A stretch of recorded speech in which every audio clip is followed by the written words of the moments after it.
नमस्कार फ्रेंड्स, आज हम स्टार्ट करने वाले हैं आगे। जैसा कि मैंने आपको पिछली क्लास में इसका कॉन्सेप्ट बताया था। अगर मुझे पैरामेट्रिक फॉर्म आ जाए और मुझे अगर उन लोगों का parametric functions derivatives of functions, ठीक है, इन पैरामेट्रिक फॉर्म, ठीक है, अगर ऐसा आ जाए तो कैसे करना है। ठीक है, तो हम एक काम करते हैं, एग्जांपल से स्टार्ट कर लेते हैं। एग्जाम्पल नंबर है आपका ये किताब में 34, ठीक है, एग्जाम्पल नंबर 34 है। तो देखिए क्या बताता है एग्जाम्पल वही सभी एग्जाम्पल्स में क्या कह रहे हैं कि भैया मुझे तो D Y by D X find करके दिखाइए।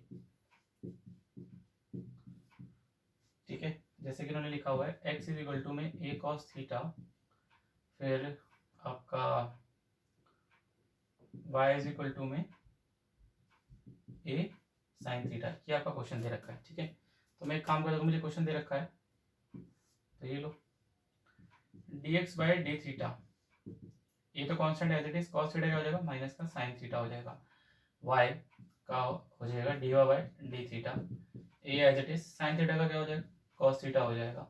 ठीक है जी, इसके बाद हम क्या करेंगे, मैंने आपको बताया था अगर D Y by D X चाहिए तो आप लोग क्या करेंगे, D Y by D theta को डिवाइड करेंगे किससे, D x by D theta से। बेटा एक बात ध्यान रखना, जहाँ पे आप सेपरेट डिनोमिनेटर को एग्जैक्ट वहीं पे लगाना है इक्वल टू निशान। ठीक है, आप चाहे तो नीचे भी लिख सकते हैं या इधर भी लिख लो। ठीक है, जैसे कि मैंने अगर इधर लिख रहा हूँ तो फॉर एग्जांपल जैसे D Y by D theta ये था, तो ये आ जाएगा आपका ए कॉस थीटा, नीचे से आ जाएगा ए आपका जाएगा माइनस का साइन थीटा, ए से कट जाएगा माइनस आ जाएगा, cos theta by sine theta होता है बेटा जी कॉट थीटा। ठीक है, तो फाइनल आंसर क्या आ जाएगा D Y by D X, वो आ जाएगा माइनस का कॉट थीटा। तो ये आपका आंसर होगा। ठीक है जी, ये था आपका एग्जाम्पल नंबर 34, बहुत ही ईजी एग्जाम्पल है। ठीक है फ्रेंड्स, इसे नोट डाउन कीजिए, फिर हम नेक्स्ट एग्जाम्पल करते हैं।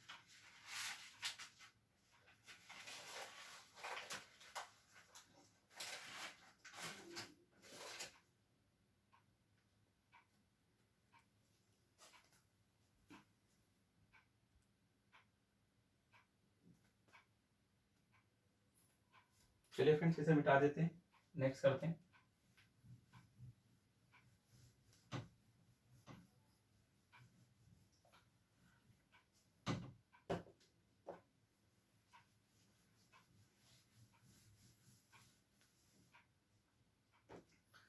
आपका है एग्जाम्पल नंबर 35।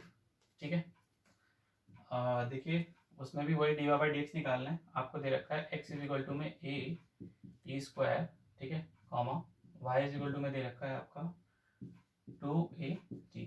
चलिए आपकी बार जो t है वो पैरामीटर है, वो ठीक है, D x by D T A as it is. अब बेटा देखिए टी स्क्वायर है तो क्या करेंगे, वही 2 और t का तो 1 हो जाएगा, तो अल्टीमेट यहाँ पे आ जाएगा 2a t आ जाएगा D x by D T. यहाँ पे क्या होगा D Y by D T का 2 भी कांस्टेंट है, ए भी कांस्टेंट है, t का क्या हो जाएगा 1, तो यहाँ पे आ जाएगा सिर्फ 2a। तो हमारा D Y by D x क्या निकल के आएगा, D Y by D T upon में आ जाएगा D x by D T के, क्या आ जाएगा जी 2a, और इसके नीचे क्या था 2a t, तो आपके पास क्या बचा सिर्फ 1 अपॉन में t। तो ये बेटा यही आपका आंसर होगा। ठीक है जी, ये आपका एग्जाम्पल नंबर है 35। इसके बाद करते हैं एग्जाम्पल नंबर है 36। वो देखिए क्या दे रखा है, उसमें बताया हुआ है कि जो x है वो दे रखा है आपका a प्लस में a theta plus sine theta, ठीक है, कॉमा फिर y आपका दे रखा है a 1 माइनस में cos थीटा। ठीक है, ये आपका एनसीईआरटी एग्जाम्पल है 36।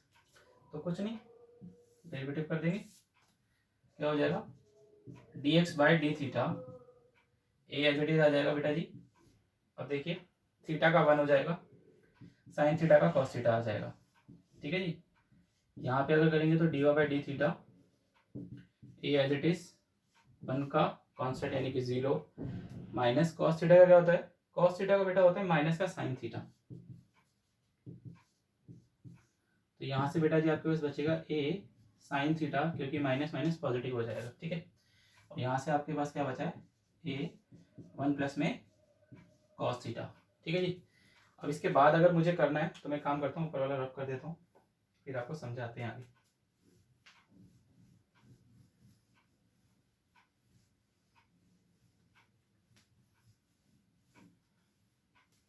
चलिए देखिए फ्रेंड्स, मुझे यहाँ पे अगर निकालना था क्या आपका d Y by D x, तो बताया था आपको d Y by D theta divided by D x by D theta आ जाएगा, ठीक है जी। ये था आपका ए 1 प्लस में कॉस थीटा, और यहाँ पे दे रखा था ए साइन थीटा, कट गया। तो आंसर क्या आ गया, आंसर आ गया आपके पास 1 प्लस में कॉस थीटा अपॉन में साइन थीटा। अब फ्रेंड्स ध्यान हमें इस बात का देना है, क्या मेरा यही आंसर होगा, नहीं, मेरा आंसर चेंज हो जाएगा। देखिए कैसे, क्योंकि ये मैंने आपको बताया था ना फॉर्मूले बनते हैं, 1 प्लस कॉस थीटा क्या बताया था आपको, 2 कॉस स्क्वायर थीटा बाई 2, ये होता है, ठीक है। और ये मैंने आपको क्या बताया था साइन थीटा का formula, 2 sine theta by 2 cos theta by 2। तो देखिए 2 से 2 कट जाएगा, इस स्क्वायर से ये कट जाएगा, तो आपके पास जो बच रहा है वो बच रहा है cos theta by 2 sine theta by 2, ठीक है, कॉस थीटा बाई 2 अपॉन में साइन थीटा बाई 2।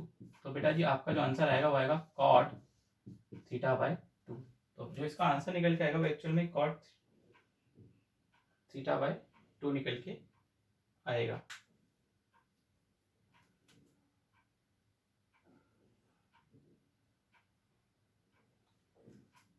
एक बार फ्रेंड्स हमसे ना थोड़ी सी गलती हो गई, एक्चुअल में मैंने शायद ऊपर नीचे लिख दिया है, थोड़ा सा रिवर्स होगा। एक मिनट फ्रेंड्स, इसे रब करना पड़ेगा आई थिंक, हाँ थोड़ा सा देखिए, जल्दबाजी मत करना, गलती हो जाएगी। चलिए एक्चुअल में ये आना था और वो लिख गया ऊपर बाय मिस्टेक, तो ये आ जाएगा ए साइन थीटा, मतलब वही अब टेन थीटा बन जाएगा, बस इतना सा फर्क है, उससे ज़्यादा कोई फर्क नहीं है। पर आप इस चीज़ का ध्यान देना क्योंकि फॉर्मूला मैंने गलत लगा दिया था। तो साइन थीटा अपॉन में 1 प्लस कॉस थीटा, ऊपर नीचे भी हो सकता है, कुछ नहीं फर्क पड़ता है, बट आप ध्यान दे रहे हैं कि डी बाई डी थीटा हमेशा ऊपर ही आएगा। तो 2 sine theta by 2 cos theta by 2, इसके नीचे क्या आ जाएगा आपका 2 कॉस स्क्वायर थीटा बाई 2, 2 से 2 इससे रिमूव हो जाएगा, तो साइन थीटा बाई 2 अपॉन में कॉस थीटा बाई 2। तो बेसिकली जो आंसर निकल के आएगा, तो फाइनल आंसर क्या निकल के आएगा, D Y by D x, sorry हाँ d Y by D x आ जाएगा आपका टेन थीटा बाई 2, तो ये आपका आंसर होगा, ठीक है फ्रेंड्स, समझ में आया। इस तरीके से हमें करना है और इस चीज़ का भी ध्यान रखना है क्योंकि ट्रिगोनोमेट्री बीच में इन्वॉल्व है, तो फॉर्मूलेज अगर कहीं पे बनते हैं या कुछ पुट हो सकता है तो हमें इस चीज़ का ध्यान भी रखना है साथ में, इसे नोट डाउन कीजिए फ्रेंड्स। फिर हम एक नेक्स्ट एग्जाम्पल करते हैं इस एक्सरसाइज का, इस कॉन्सेप्ट के ऊपर लास्ट एग्जाम्पल है। 4 एग्जाम्पल दे रखे हैं और मैंने चारों ही डन कर लिए हैं आपके, 34 कर लिया, 35 कर लिया, 36 कर लिया। एग्जाम्पल नंबर 37 है, वो थोड़ा सा यूनिक और अच्छा एग्जाम्पल है, प्लीज़ ध्यान से समझना, इसे पहले नोट डाउन कर लीजिए।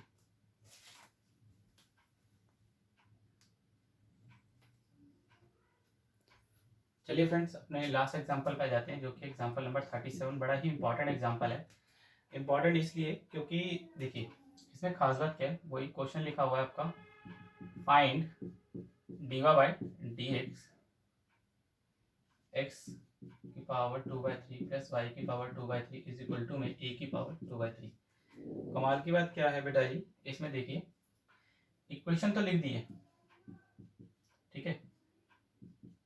अब प्रॉब्लम ये राइज होती है कि यहाँ तो एक्स और वाई और ये तो कांस्टेंट है, तो ये पैरामेट्रिक कैसे होगा, क्योंकि पैरामेट्रिक में हमने क्या पढ़ा था कि भैया दो जो वेरिएबल होते हैं हमारे एक्स और वाई, वो किसी और वेरिएबल के ऊपर डिपेंडेंट होते हैं, जो कि पैरामीटर होता है, टी थीटा अल्फा बीटा कुछ भी हो सकता है पैरामीटर, लेकिन यहाँ तो नहीं है, लेकिन क्वेश्चन तो पैरामेट्रिक का है, तो फिर कैसे पता चलेगा। तो बेटा सबसे पहले तो हमें प्रूफ करना पड़ेगा कि ये पैरामेट्रिक इक्वेशन है, ठीक है, ध्यान दीजिए, हमें सबसे पहले प्रूफ करना पड़ेगा कि ये पैरामेट्रिक फॉर्म है, ठीक है, और उसके बाद में इसका डेरिवेटिव करके दिखाऊंगा, तो प्लीज़ ध्यान से समझना। तो एक काम करते हैं, अगर मुझे इसे प्रूफ करना है तो एक काम करते हैं, हम पुट कर देते हैं एक्स की जगह पे a cos cube theta and y की जगह पे पुट कर देते हैं friends a sine cube theta. ठीक है, left hand side right hand side अलग अलग कर लेते हैं। ये इसकी लेफ्ट हैंड साइड है, ठीक है, और ये इसकी राइट हैंड साइड है, जो कि मुझे पहले से ही सॉल्व है क्योंकि ए की पावर 2/3 यहाँ तो एक्स और वाई कुछ है ही नहीं, तो यही पुट करके देखना है। ठीक है, काम करते हैं। एक्स क्या था, मैंने लिया था ए कॉस क्यूब थीटा, ठीक है, यहाँ पर हो जाएगा 2/3, यहाँ हो जाएगा ए साइन क्यूब थीटा की पावर 2/3। मैं एक काम करता हूँ बेटा, ये पावर दोनों को दे देता हूँ, तो ये हो जाएगा ए की पावर 2/3 इंटू में कॉस थीटा। अच्छा, इस क्यूब को ऐसे लिख सकते हैं इंटू में 2/3, इससे ये कैंसिल हो जाएगा, प्लस सेम ए की पावर 2/3 आ जाएगा। ठीक है, और यहाँ पे भी अगर इस साइन क्यूब थीटा वैसे लिखें,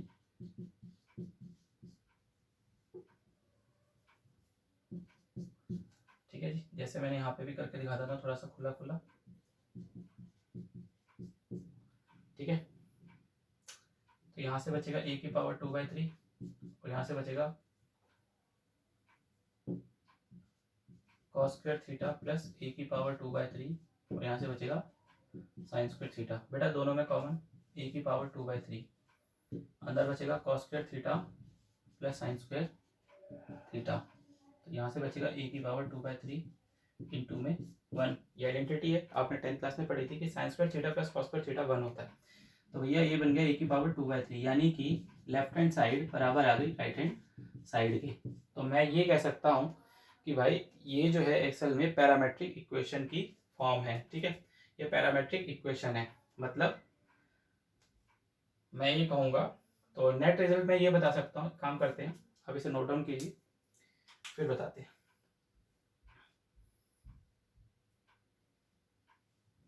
चलिए,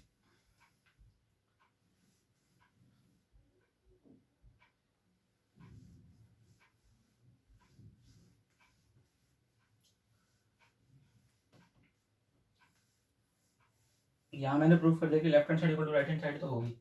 उसके बाद मैं ये प्रूफ करूँगा कि यही लिख दूंगा कि therefore x is equal to this y is equal to this is a parametric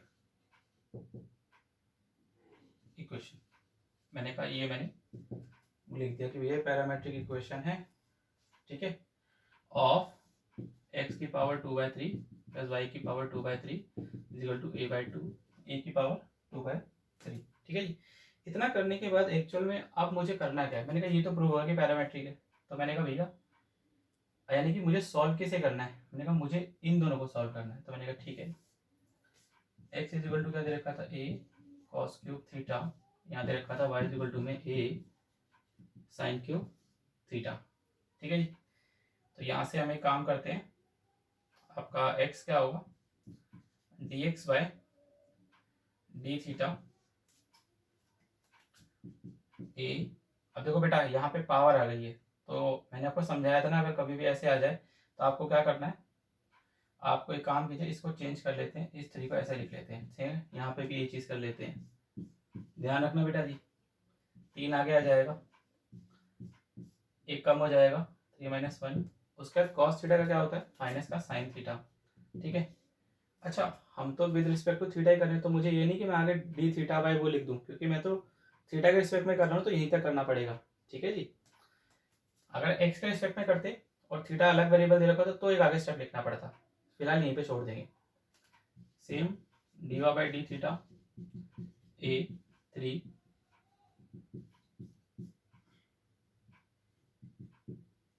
sign theta का कॉस थीटा, तो ये आ जाएगा आपका 3a cos square theta into में साइन थीटा, और आपके आ जाएगा बेटा जी आगे माइनस का निशान dx बाय डी थीटा। ठीक है, सेम चीज़ यहाँ पे भी कर लेते हैं, आपका बचेगा 3a sine square theta into में कॉस थीटा। फिर बेटा जी मैंने आपको क्या बताया था कि भैया अगर आपको चाहिए डीवा बाय डी एक्स, तो आपको क्या करना पड़ेगा, डीवा बाय डी थीटा को डिवाइड करना पड़ेगा dx बाय डी थीटा से, और वो क्या आएगा, ये रहा जी हमारे पास 3a sine square theta into में कॉस थीटा, इसके अपॉन में आ जाएगा माइनस का 3a cos square theta upon में साइन थीटा। 3 से 3 कट गया, a से a भी कट गया, इससे एक ये कट जाएगा और इससे एक ये कट जाएगा। तो भैया बचा है आपके पास साइन थीटा, ठीक है जी, और क्या बच रहा है आपके पास, कॉस थीटा, और बच रहा है माइनस का निशान, यानी आ गया माइनस का टेन थीटा, ठीक है। तो भाई d Y by D x actual में क्या निकल गया है, मगर जी d Y by D x क्या निकल गया है, ये निकल के आया माइनस का टेन थीटा। तो क्या ये आंसर है, मैंने कहा नहीं भाई ये आंसर नहीं है एक्चुअल में। अभी इसमें हमें एक चीज़ और करके दिखानी है। मैंने कहा क्या, देखिए जी एक्चुअल में हमें क्या करना है, ध्यान से समझना। देखो देखिए भाई, हमें इसमें एक चीज़ करके दिखानी है, वो क्या है, वो ये है। देखो एनसीईआरटी के आंसर देती है तो हमें भी वही आंसर देना पड़ेगा। मैंने कहा देखिए, मैंने लिया x इज इक्वल टू में a कॉस क्यूब थीटा, ठीक है, और मैंने लिया आपका y, ठीक है, आपका x लिया था और y लिया था, y आपका ये था a साइन क्यूब थीटा, ठीक है फ्रेंड्स, यही हमने ले रखा था। अब मैं एक काम करता हूँ, मैं इसे देखिए क्वेश्चन में अगर मुझे टेन थीटा दे रखा है तो लॉजिकली अगर मुझे टेन थीटा बनाना है तो साइन ऊपर आएगा कॉस नीचे आएगा। तो मैं काम करता हूँ, यानी कि इक्वेशन लिखता हूँ y इज इक्वल टू में ये हो जाएगा sign cube theta divided by a cos cube theta, ठीक है जी, a से कट जाएगा। और अगर समझने की कोशिश करूँ इसके बाद तो ये बचेगा y अपॉन में x इज इक्वल टू में टेन क्यूब थीटा, ठीक है, इसको ऐसे लिख सकते हैं, या फिर अगर चाहूँ तो इसे ऐसे भी लिख सकते हैं कि y अपॉन में x टेन थीटा का क्यूब, ठीक है, या फिर अगर चाहूँ तो इसको मैं ऐसे भी लिख सकता हूँ कि कि भैया टेन थीटा जो है बेसिकली, देखो अब ये 3 है उधर जाएगा तो क्यूब रूट में बन जाएगा। मैंने कैसे, ऐसे बन जाएगा, देखिए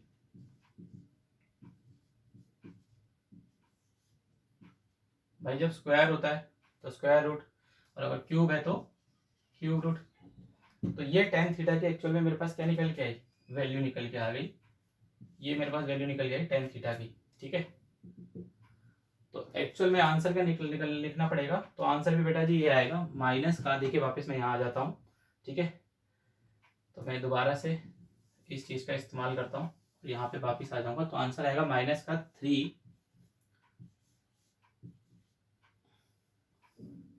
y अपॉन में रूट एक्स, ये आंसर होगा आपका, ठीक है जी। तो एग्जैक्ट आंसर ये आएगा, इसे मैं कह सकता हूँ d y by d x, ठीक है जी, ये आपका आंसर होगा। तो जो आंसर है वो ये है एक्चुअल में हमारे पास, समझ में आया होगा फ्रेंड्स। तो ये आंसर है, ये हमें प्रेजेंट करना है एनसीईआरटी को, इसे नोट डाउन कीजिए।